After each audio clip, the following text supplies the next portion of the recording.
Hey, what's going on, everybody? Jim Bam here.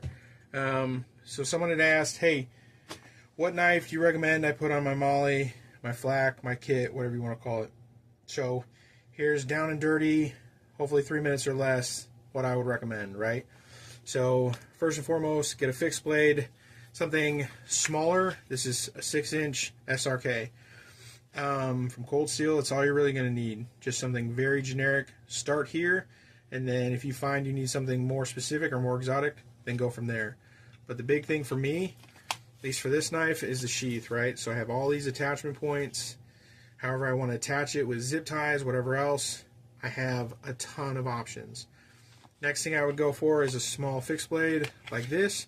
It's a Cold Steel Mini Tack. At one point these were on sale and I bought like a dozen of them. But again, great little knife, has a variety of attachment points. As it's sitting on your kit, I can grab it, I can cut whatever I need to, MREs, zip ties, boxes, just crap. Immediately, boom, back in the sheath, disappears. Very helpful, very fast. Next up, box cutter, razor blade. You're always going to have somebody asking to borrow your knife, and you don't want to give them your nice one. So have a box cutter and 100 replacement blades. Probably sounds silly, and guys will bitch, like, hey, like, don't you have, like, can't I use your better knife? Like, no, man, you can't. Like, you can either use this or you can use this.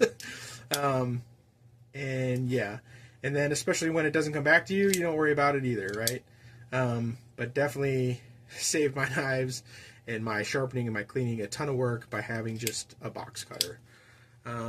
Next up, I would say a multi-tool.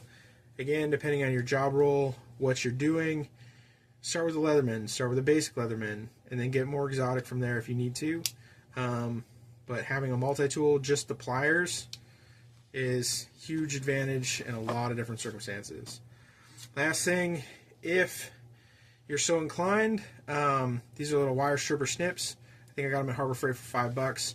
I like using the Molle gear to attach my stuff, but I also use a ton of zip ties. Zip ties hold things down better, they give you more variety on angles, and they're cheap, right? So if I don't like the angle something's at, I cut it off, I put it back on. So these definitely help. They're super light.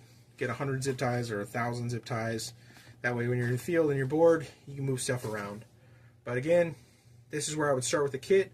Obviously you can get more exotic, but this is where I would start. So anyways, thanks for joining me, and I'll catch you next time.